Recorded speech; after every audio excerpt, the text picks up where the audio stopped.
Okay, this is number one from your study guide, and it says numerically estimate the following limits to 3 decimal places, build an appropriate table. So that means you can use your calculator. So like on part A, I'm going to put um, this equation into my y equals.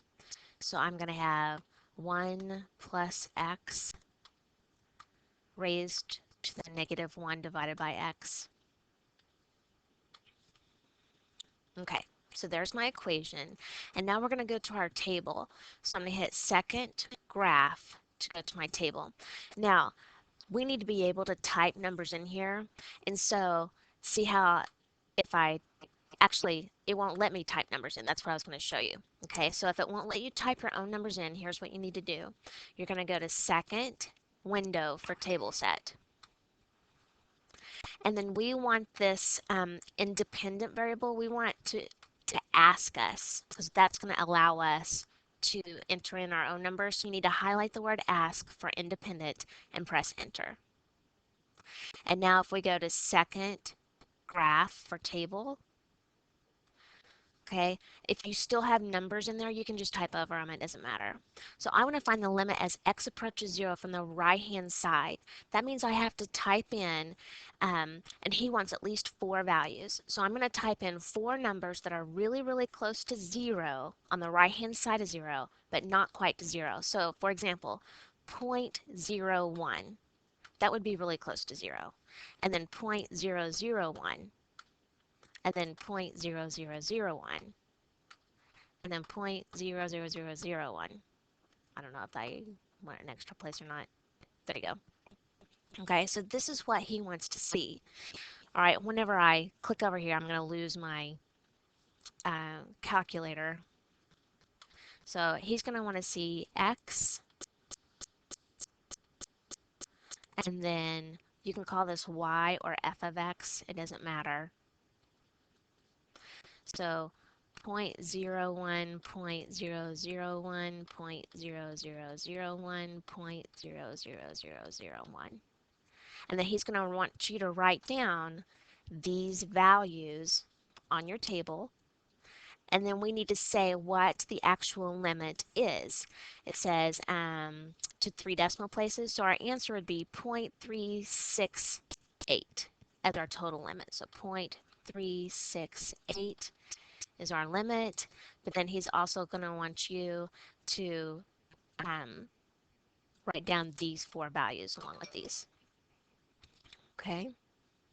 So let's look at part B. So I'm going to take this and put it in my y equals. So I'm going to clear that out. I'm going to hit alpha y equals, and that'll allow me to have the fraction bar. If yours doesn't have the updated operating system, you might not have this fraction bar. And I got that again by alpha y equals. And if not, just put the numerator in parentheses divided by the denominator in parentheses. So I'm going to have 5 and then my housetop x, and I have to arrow over, minus 10 housetop x. So there's my top, here's my bottom, and then I'm going to go to my table again, second graph. All right, this time I'm finding the limit as x approaches 0. So I'm going to have to choose numbers to the left of 0 and to the right of 0. So I'm going to choose, here are my numbers to the right of 0. I can still use my 0.01 and my 0.001. But now I have to choose 2 numbers that are coming in to the left, on the left-hand side of 0. So I'm going to choose negative 0.01 and negative 0.0001 or 0.1. It doesn't matter. Okay, so these are the numbers that he's going to want to see in your table. So I would write my XY table again. I would plug in 0.01, 0.001, just like I did over here. These 2 numbers would be the same, but right here I would make it as negative 0.01, negative 0.001. And then write down your Y values.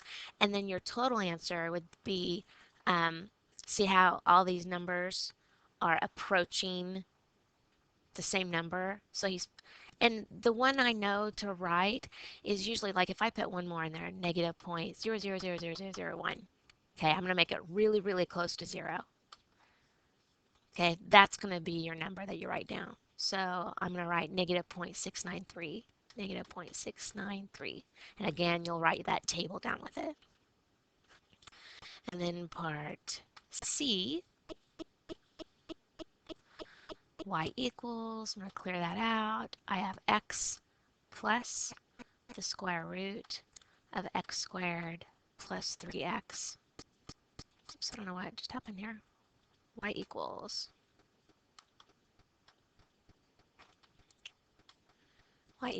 x plus the square root of x squared plus 3x. Okay, I'm going to go to my table. All right, this time I'm finding the limit as x approaches negative infinity. So I need to type in numbers that are getting closer and closer to negative infinity. So I'm going to type in negative 1,000. And then I'm going to type in negative 10,000. And then negative 100,000. And he wants one more. So negative 1, 2, 3, 1, 2, 3, 1 million. Okay, so do you see? Here's what he's going to want you to write. So here are my four numbers. So negative 1,000, negative 10,000, negative 100,000, negative 1 million. And he's going to want to see these y values. So you'll make your XY chart, write those in, and do you see that they're approaching the number negative 1.5? So my total answer is negative 1.5.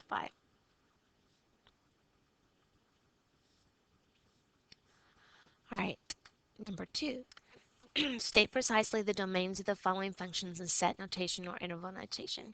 All right, the domain are your x values. So basically I tell my students, look at how far left and how far right your graph will go. So again, since you get to use your calculator, we're going to put this in the calculator.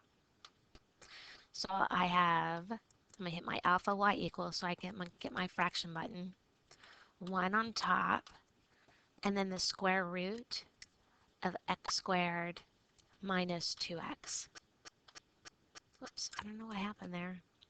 All right, alpha y equals 1 over the square root of x squared minus 2x. Okay, so I'm going to graph this. And I'm going to see what the graph looks like. And I'm going to graph it in the standard viewing window, which means my window is from negative 10 to 10 on the x and y axis. So let's see what this graph looks like. They want to know how far to the left and how far to the right does this go. So,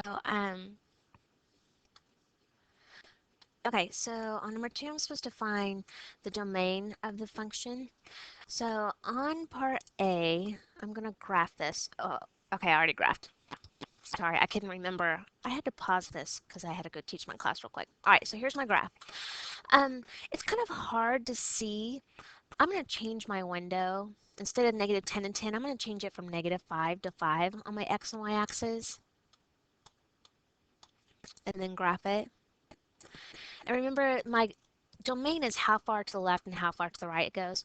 Well, if you'll see, this graph is going to continue to go to the left. So I know part of my domain, it's going to start at negative infinity, but then it goes up, and see this empty space right here? It doesn't include any of these x values.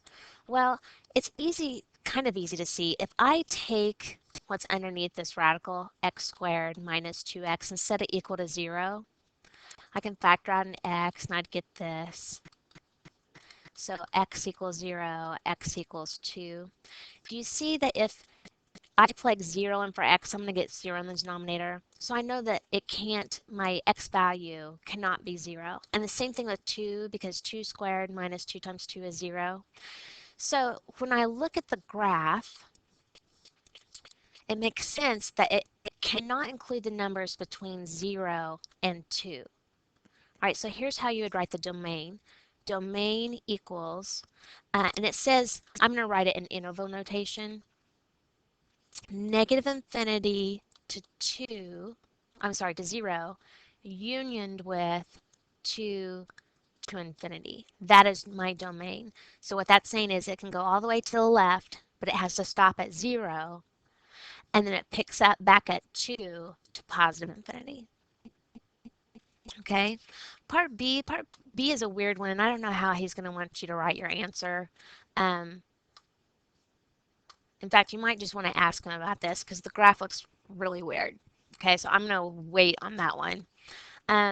Part C, arc sine. So to put arc sine in your calculator in my y equals, I'm going to hit second sine.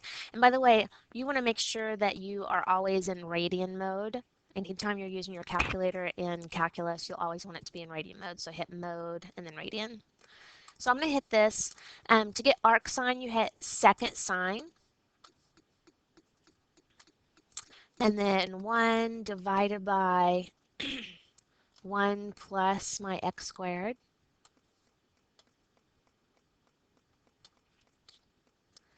And now I'm going to graph it. I'm going to graph it in my standard viewing window again, so negative 10 to 10. All right, it's kind of hard to tell how far to the left and how far to the right this goes because it's a really small graph. So I'm going to change my window again. And I'm just going to go from negative 5 to 5 again on my x and y axis, just so I can maybe see. Okay, so on this graph, my x and y axis, it's kind of hard to tell, but this graph actually goes all the way to the left and all the way to the right. All right, so it's all real numbers. So my domain on this one is from negative infinity to infinity. And then part D, I'm going to put that in my y equals. So I'm going to clear that out. My natural log button is over here to the left, right above your store button. So natural log of, and I'm going to hit my alpha y equals to get my fraction button. Again, if you don't have that, just put the top in parentheses and the bottom in parentheses. 1 plus x is on top, over 1 minus x is on bottom. Now I'm going to graph that. And I left it as negative 5 to 5. And on this one, do you see that my range, or I'm sorry, my domain, my x values just goes from negative 1 to 1. And that makes sense. If I plugged 1 in here, I would get 0 in the denominator, and I can't have that. Okay, and so the way that you would write this, my domain equals negative 1 to 1. Because how far left does it go? It goes to negative 1. How far right does it go? It goes to positive 1. So that's my domain. Let's see. I think I'm going to stop here and then do a separate. I don't want the videos to be too long, so I'm going to stop right there and then I'll send a separate video.